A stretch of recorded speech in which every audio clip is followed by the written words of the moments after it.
Alright, this is going to be my newest creation. It's going to be a helicopter based on the Imperial gunship, I believe it's called, Star Wars. Star Wars does make some cool 118 stuff that you can transform into like G.I. Joe stuff, basically. So I've taken it apart for now. Alright, so for Goodwill, at Goodwill for $5, I bought this Super Soaker kind of thing, and it's going to be the tail for this helicopter. So what this mess is I had to hollow out the back so that the tail would fit. Luckily you won't see any of the ugly chops. Alright, check it out. It looks a little funny right now, but I was able to get the tail on. The tail is a Nerf gun, Nerf air gun. It's a little bit of roughness back here, but see what we can do. Alright, so this isn't exactly taking shape yet, but it will, I promise. But I did find something really cool is this little part right here, which goes right here. It's just a little plastic plumbing tube from Lowe's Hardware, and it fits just perfect.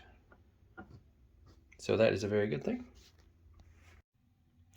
All right, this is the completed product. I'm calling this thing the Sky Hammer, which is the name of a transformer, and I liked it, so I'm keeping it for mine too.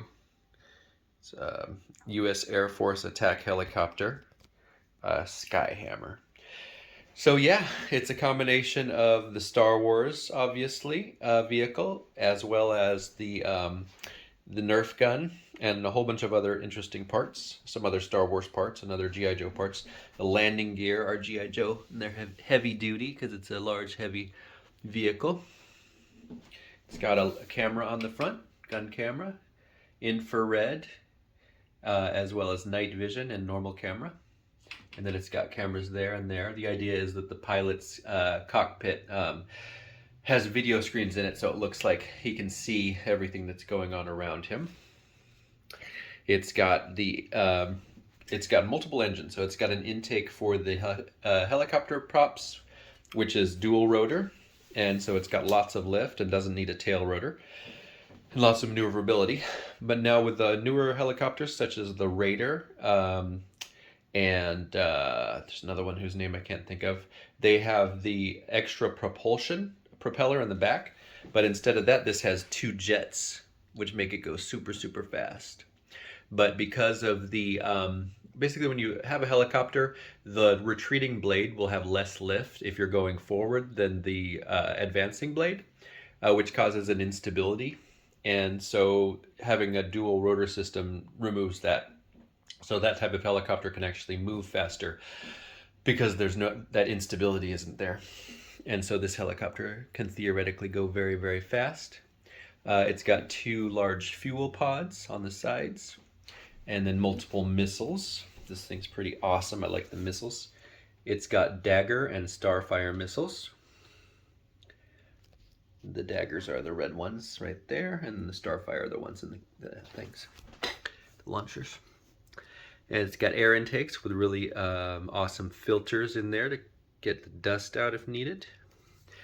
These little guys move up and down. They're the turrets.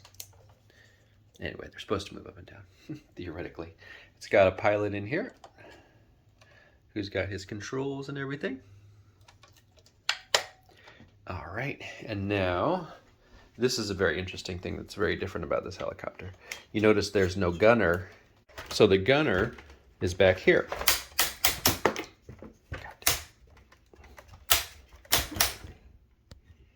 All right, so that's the gunner. He actually sits in the back and monitors his screens here. And then there's also a door in the back to get out there, and then there's a door that leads from the cockpit to the gunner area. And they've also got a bed in here in case they have like long missions or whatever. And so they can actually get up and sleep right here.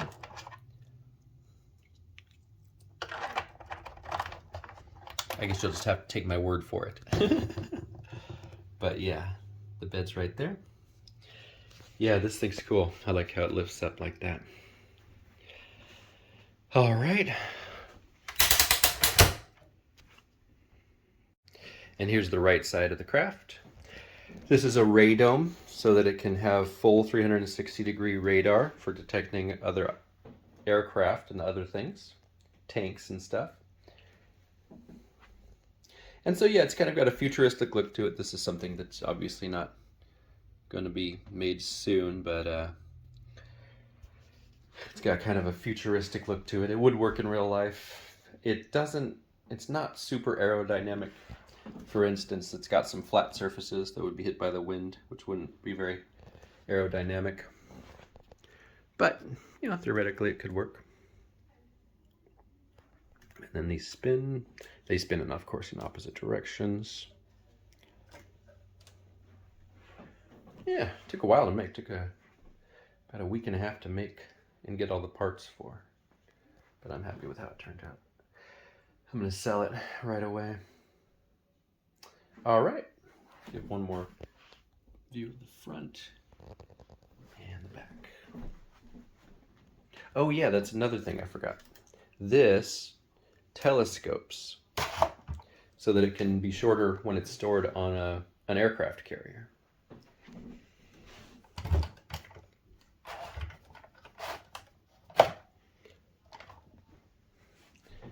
Yeah, very awesome. All right, thanks for watching.